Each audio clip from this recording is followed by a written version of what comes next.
গুরুকে অবহেলা করার ফল কত ভয়ঙ্কর হতে পারে। দেবর্ষি নারদজিকে ভগবান একদিন আদেশ করলেন, তুমি একজন গুরু শরণ গ্রহণ করো। নারদজি বললেন, প্রভু, কাকে আমি গুরু বানাবো? ভগবান বললেন, সকালে যার প্রথম দর্শন করবে তাকেই তুমি এক গুরু হিসেবে গ্রহণ করবে। পরদিন সকালে নারদজি দেখতে পেলেন একজন মানুষ কাঁধে বহন বাহিঙ্গি নিয়ে যাচ্ছে। সেই বাহিঙ্গির দুই পাশে মাটির কলসি বাঁধা, আর সে লোক বাড়ি বাড়ি গিয়ে জল পৌঁছে দিচ্ছে। তার আগে গ্রামে এমনটাই হতো, জমিদারদের বাড়িতে জল ভরে দেওয়াই হতো।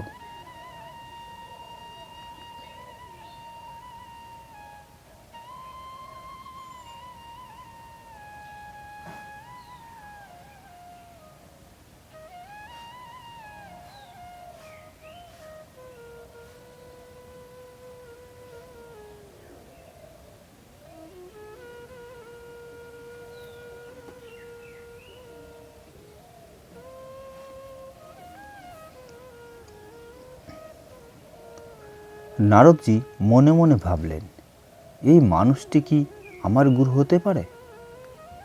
তিনি ভগবানের কাছে গিয়ে বললেন, প্রভু, সকালে তো একজন জলবাহিকারী বহনকারী লোককে দেখলাম, সে কি আমার গুরু হতে পারে?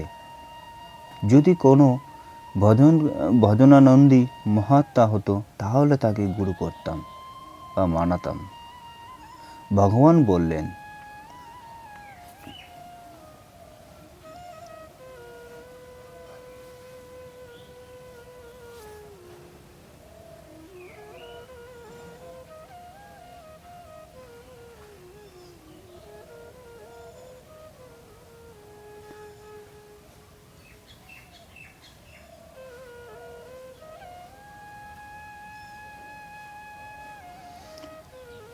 তুমি গুরুর কাজ দেখলে, গুরুর জাত দেখলে, এটাই খুব বড় দোষ করেছ।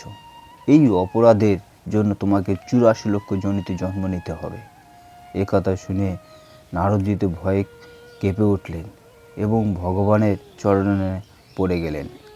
কারণ ভগবান কখনো মিথ্যা বলেন না, মজার ছলেও বলেন না।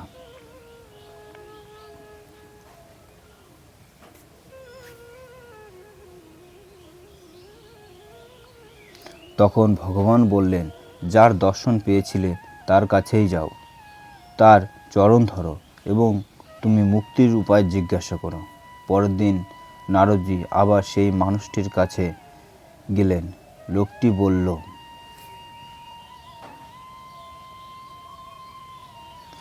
আরে নারদজি, আপনি তো খুব অশান্ত দেখাচ্ছে আপনাকে।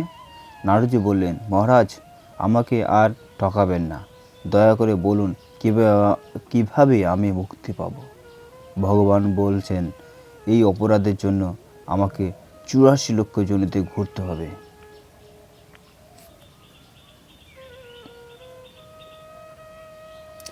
লোকটি একটি কাঠি নিয়ে মাটিতে 84টি দাগ অর্থাৎ বিন্দু বিন্দু আঁকল।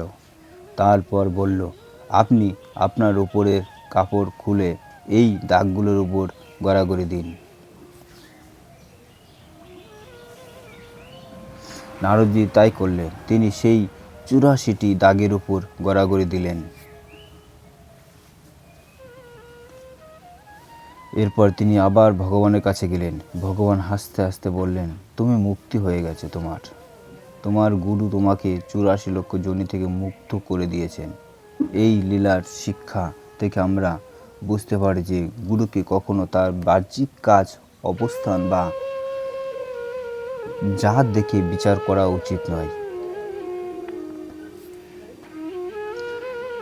সত্যিকারের গুরু যে কোনো রূপে আসতে পারে।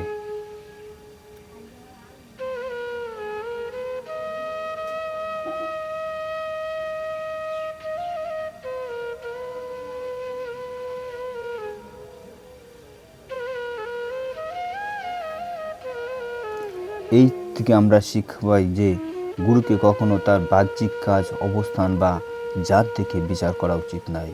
সত্যিকারের গুরু যে কোনো রূপেই আসতে পারে।